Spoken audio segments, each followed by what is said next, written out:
नमस्कार बच्चों, आप सभी को कैसे हैं आप सब। तो स्वागत है आपका मेरे यूट्यूब चैनल उल्हान एकेडमी पर।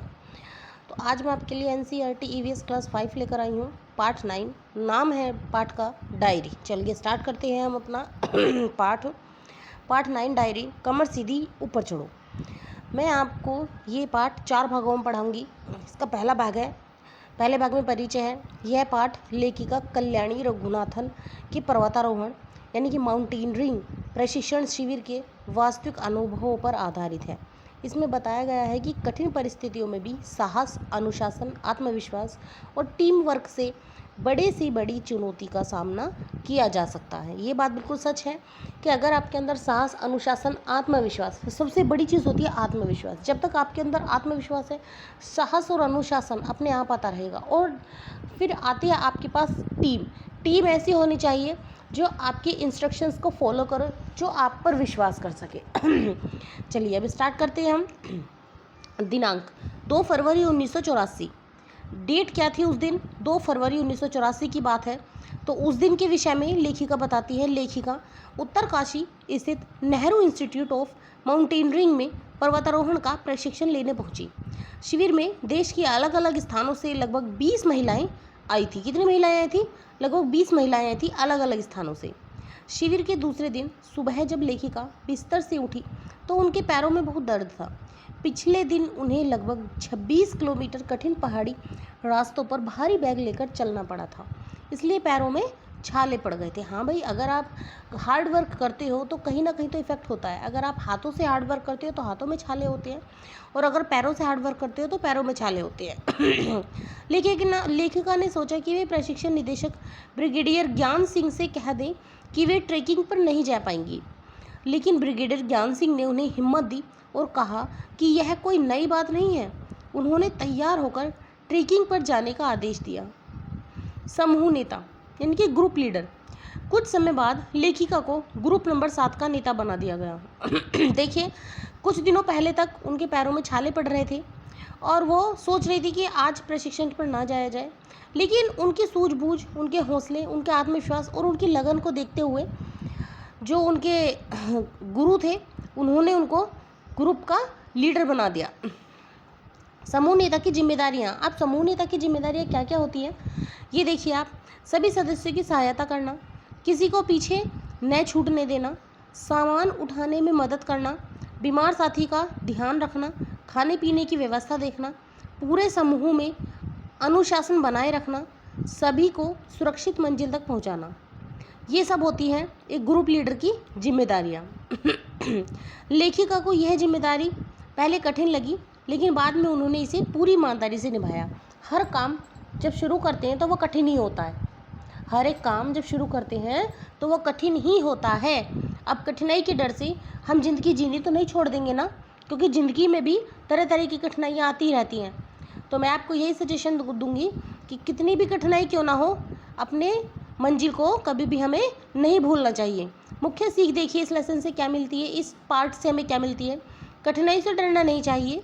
आत्मविश्वास सफलता की पहली सीढ़ी है। टीम वर्क से कठिन कार्य भी आसान हो जाते हैं। अच्छा नेता वही होता है जो अपने साथियों का ध्यान रखे। भाग 2, हम पहला भाग कंप्लीट कर चुके हैं, अब हम भाग 2 पर आए हैं। दिनांक 5 फरवरी 1984। आज दिनांक क्या थी? 5 फरवरी 1984। और पहली दिनांक क्या थी जब हमने स्टार्ट किया था? 2 फरवरी 1984। ठीक है, 2 फरवरी 1984। और आज दिनांक क्या है? 5 फरवरी 1984 की बात आज ये बता रही हैं। सुबह सभी प्रतियोगियों का मेडिकल चेकअप हुआ। उन्हें विटामिन और आयरन की गोलियां तथा गर्म दूध दिया गया ताकि शरीर में शक्ति बनी रहे। इसके बाद सभी लगभग 8 किलोमीटर ट्रेकिंग करके एक नदी के किनारे पहुँचे। रस्सी के सहारे नदी पार करना। नदी के दोनों किनारों पर एक मजबूत रस्सी बांधी गई थी। सभी प्रतियोगियों को उसी रस्सी और सुरक्षा हुक यानी सीलिंग की सहायता से नदी पार करनी थी। लेखिका को बहुत डर लग रहा था। उन्हें बार बार यही चिंता हो रही थी कि कहीं रस्सी टूट न जाए या वे नदी में गिर न जाए। प्रशिक्षक ने उनकी कमर में सुरक्षा रस्सी बांधी और उन्हें आगे बढ़ने के लिए कहा। डर पर जीत है। आप देखिए, एक ऐड आता है, डर के आगे जीत है माउंटेन ड्यू। तो यही चीज़ यहाँ पर बताई गई है कि डर के आगे ही जीत है। ये बात सच है कि डर के अगर हम कोई काम करते हैं, डर डर के हम किसी काम को करते हैं, लेकिन एक दिन ऐसा आता है कि वो डर ख़त्म हो जाता है और हमें जीत मिल जाती है। जब लेखिका नदी में उतरी तो ठंडा पानी धीरे धीरे गर्दन तक पहुँच गया। बीच नदी में उनके पैर फिसलने लगे और घबराहट में उनके हाथ से रस्सी छूट गई। उन्हें लगा कि अब वे बह जाएंगी, लेकिन उनकी कमर में सुरक्षा हुक लगा हुआ था, इसलिए वे सुरक्षित रहीं। साथियों और प्रशिक्षकों ने आवाज़ लगाई, रस्सी पकड़ो। लेखिका ने हिम्मत जुटाई, दोबारा रस्सी पकड़ी और धीरे धीरे नदी पार कर ली। नदी पार करने के बाद देखिए, नदी पार करने के बाद क्या होता है। नदी पार करने के बाद लेखिका बहुत खुश हुई। उन्हें महसूस हुआ कि उन्होंने अपने डर पर विजय पा ली है। अब उनका आत्मविश्वास पहले से कहीं अधिक बढ़ गया था। वे स्वयं अन्य साथियों का उत्साह बढ़ाने लगे और उन्हें सावधानी से रस्सी पकड़ने की सलाह देने लगी। चलिए, मैं इस बात से जो ये हमने ये पैरा पढ़ा है, इससे मुझे भी अपनी लाइफ की एक बात याद आ गई। मैं किसान की बेटी हूँ, तो मैं आपको बताऊँ कि मैं एक बार खेत पे गई थी अपने पापा के साथ। तो वहाँ पर मैं खेत पे काम करवाती थी। तो मैं जैसे खाद लगाने के लिए हम गए। बारिश का मौसम था, जिसे हम गांव में चमासा बोलते हैं। तो जैसे ही मैंने खेत में पाँव रखा, ईख का खेत था, ईख में पत्ती पड़ी होती है, पानी भरा हुआ था खेत में। और जैसे मैंने मुट्ठी में खाद लिया हुआ था, और जैसे मैं खाद लगाने के लिए पेड़ों पर फेंकने के लिए कदम बढ़ाया, तो मेरे कदम के नीचे पत्ती थी और पत्ती के नीचे सांप था। जैसे ही मुझे महसूस हुआ, पैर रखा तो कुछ महसूस नहीं हुआ कि मिट्टी हर रोज़ का काम है, लेकिन जैसे ही वो धीरे धीरे सरका, तो मैं वहीं की वहीं स्टेबल खड़ी हो गई। समझो जैसे शरीर का पानी बन गया हो, जैसे कि मेरे शरीर में आत्मा ही नहीं रही हो। मेरे मुंह से, मेरे पास में पापा थे, मेरे मुंह से अपने पापा जी के लिए भी आवाज़ नहीं निकली। मैं बस स्ट्रेट खड़ी रही। मुट्ठी में खाद, एक मुट्ठी में खाद, दूसरी मुट्ठी में बाल्टी थी खाद की। ना तो वो मुट्ठी वाला खाद फेंक सकती थी, ना ही बाल्टी नीचे रख सकती थी। अगर जरा से भी हिलती तो सांप मुझे खा जाता। वो दिन मेरे लिए मेरी ज़िंदगी का सबसे भयानक दिन था। मुझे आज भी याद है वो दिन। तो मैं थोड़ी देर वहाँ खड़ी रही। मैंने पीछे मुड़ के देखा, तो पीछे का जो कहते खूड़ होता है ईख का, वो खाली था। तो मैं झटके से एकदम पीछे मुड़ गई और मैंने अपनी जान बचा ली। तो जैसे ही मैं पीछे से एकदम से झटके से पीछे हो गई, और मैंने तुरंत बाल्टी भी वहीं फेंकी, और मैं तुरंत खेत से बाहर मैंने पापा को अपने को आवाज़ दी कि पापा जी जल्दी आओ। पापा आए, क्या हुआ? कहा पापा ऐसे ऐसे हो गया है मेरे साथ, सांप था मेरे पैर के नीचे। पापा ने मुझे थोड़ा हौसला दिया, मुझे पानी पिलाया। मैं पसीने से पूरी लथपथ हो गई थी। ऐसा वाक़या मेरे साथ पहली बार हुआ था। तो ज़िंदगी में मेरे साथ बहुत कुछ हुआ है। जिस दिन मेरे 1000 सब्सक्राइबर हो जाएंगे, उस दिन मैं आपको अपनी लाइफ स्टोरी बताऊंगी आप सबको। तो जब आप मेरी लाइफ स्टोरी सुनेंगे तो आप ये कहेंगे कि किसान की बेटी है, किसान के बच्चे हैं, तो सब कुछ झेलना ही पड़ता है।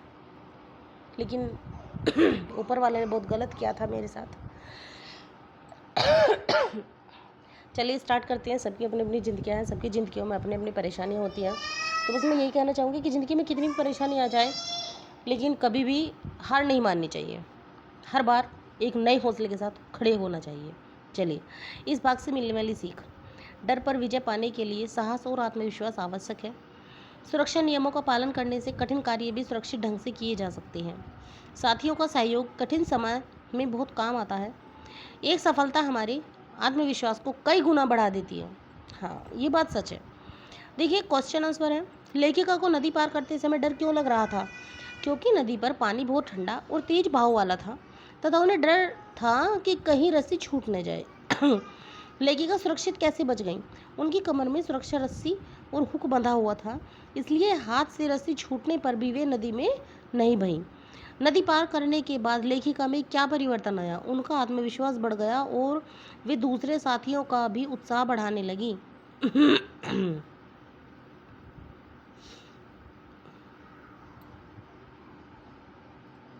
भाग 3, दिनांक 10 फरवरी 1984।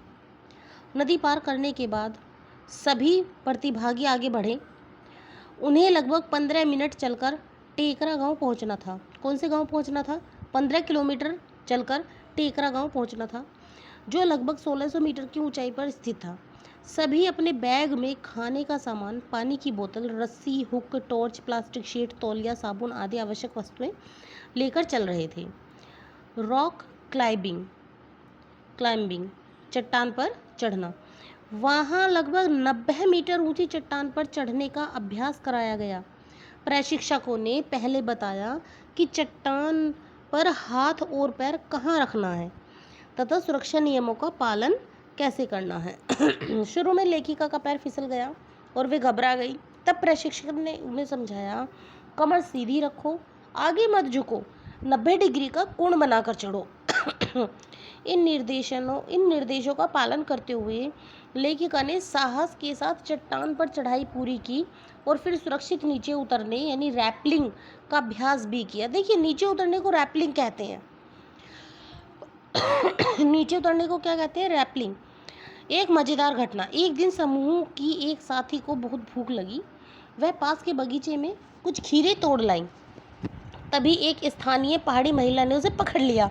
दोनों की भाषाएं अलग अलग थी, इसलिए वे एक दूसरे की बात ठीक से नहीं समझ पा रही थी।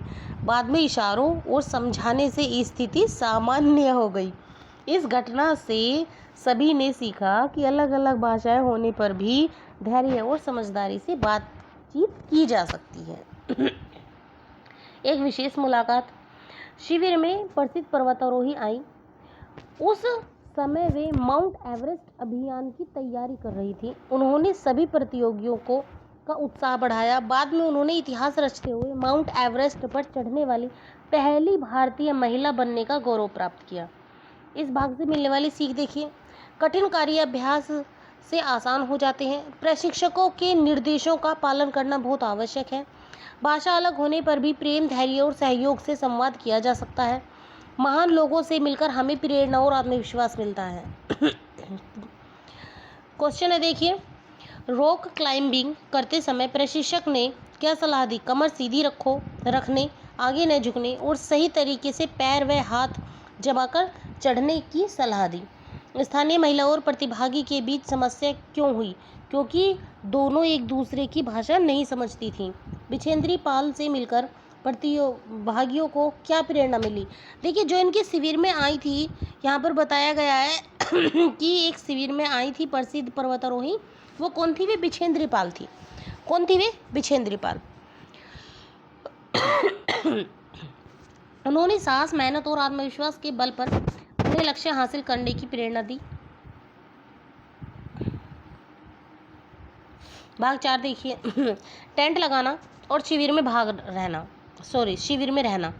पर्वतारोहण दल लगभग 2134 मीटर की ऊंचाई पर पहुंचा। रात यहीं रुकना था। सभी ने मिलकर प्लास्टिक शीट और खूंटों की सहायता से टेंट लगाया। टेंट लगाना आसान नहीं था क्योंकि तेज हवा बार बार उसे उड़ा देती थी। काफ़ी मेहनत के बाद टेंट तैयार हुआ। फिर उन्होंने टेंट के चारों ओर नाली खोदी ताकि वर्षा का पानी अंदर न आए। इसके बाद सभी ने पत्थरों का चूल्हा बनाकर भोजन तैयार किया। खाना खाने के बाद पूरे स्थान की सफाई की और कूड़ा एक जगह इकट्ठा किया। रात को सभी स्लीपिंग बैग में सो गए। बर्फ़ पर चढ़ाई। अगले दिन सभी लगभग 2700 मीटर की ऊंचाई पर पहुंचे। वहां चारों ओर बर्फ़ ही बर्फ़ थी। सभी ने डंडों यानी स्टिक की सहायता से बर्फ़ पर चढ़ना सीखा। कई बार पैर फिसले, लेकिन अभ्यास करते करते सबने आत्मविश्वास के साथ आगे बढ़ना सीख लिया। उन्होंने बर्फ़ से स्नोमैन बनाया और बर्फ़ के गोले बनाकर खेला। शिविर का अंतिम दिन। शिविर के अंतिम दिन कैंप फायर का आयोजन हुआ। सभी समूहों ने गीत, नृत्य और सांस्कृतिक कार्यक्रम प्रस्तुत किए। इसके बाद प्रशिक्षण निदेशक ब्रिगेडियर ज्ञान सिंह ने लेखिका को बेस्ट परफॉर्मेंस अवार्ड दिया। यह सम्मान पाकर लेखिका की आंखों में खुशी के आंसू आ गए। उनकी मेहनत और साहस सफल हुई। बिछेंद्री पाल की उपलब्धि। देखिए इस पाठ में क्या क्या बताया गया है कि बिछेंद्री पाल ने कठिन परिस्थितियों का सामना करते हुए 23 मई 1984 को माउंट एवरेस्ट की चोटी पर पहुंचकर इतिहास रचा। उन्होंने भारतीय तिरंगा फहराकर पूरे देश का गौरव बढ़ाया। इस पूरे पाठ से मिलने वाली सीख देखिए, कठिन परिश्रम से सफलता मिलती है। साहस और आत्मविश्वास जीवन में आगे बढ़ने की कुंजी है। टीम वर्क से कठिन काम भी आसान हो जाते हैं। प्रकृति की रक्षा करना और स्वच्छता बनाए रखना हमारी जिम्मेदारी है। हार नहीं मानने वाला व्यक्ति ही सफलता प्राप्त करता है। पुस्तक के महत्वपूर्ण प्रश्न देखिए। टेंट के चारों ओर नाली क्यों खोदी गई? ताकि वर्षा का पानी टेंट के अंदर न आए और सभी सुरक्षित रह सकें। लेखिका को बेस्ट परफॉर्मेंस अवार्ड क्यों दिया गया? क्योंकि उन्होंने पूरे प्रशिक्षण के दौरान साहस, मेहनत और अनुशासन और उत्कृष्ट प्रदर्शन किया। बिछेंद्री पाल कौन थी? बिछेंद्री पाल माउंट एवरेस्ट पर चढ़ने वाली पहली भारतीय महिला पर्वतारोही थी। इस पाठ से हमें क्या शिक्षा मिलती है? हमें कठिनाइयों से घबराना नहीं चाहिए। मेहनत, साहस, अनुशासन और आत्मविश्वास से हर लक्ष्य प्राप्त किया जा सकता है। देखिए याद रखने योग्य तथ्य हैं। प्रशिक्षण स्थल Nehru institute of mountaineering Uttarkashi. प्रशिक्षण निदेशक ब्रिगेडियर ज्ञान सिंह। प्रसिद्ध पर्वतारोही बिछेंद्री पाल। एवरेस्ट विजय 23 मई 1984। मुख्य संदेश, कमर सीधी रखो, हिम्मत मत हारो और लक्ष्य की ओर बढ़ते रहो। तो आज के लिए हमारा पाठ जो है ये ख़त्म हो चुका है। आज हमारा टॉपिक यही था। अब हम आपसे नेक्स्ट वीडियो में मिलते हैं एक नए पाठ के साथ, नए टॉपिक के साथ। तो जब तक के लिए आप सभी को मेरा नमस्कार। मैं आप सबसे ये बोलना चाहूँगी कि मेरे चैनल को प्लीज़ सब्सक्राइब करें, लाइक करें एंड शेयर करें। अगर कोई कमी हो पढ़ाने में तो प्लीज़ मुझे बताएं, ताकि मैं अपने अंदर सुधार कर सकूं और आपके लिए एक बेस्ट वीडियो बनाकर ला सकूं। धन्यवाद।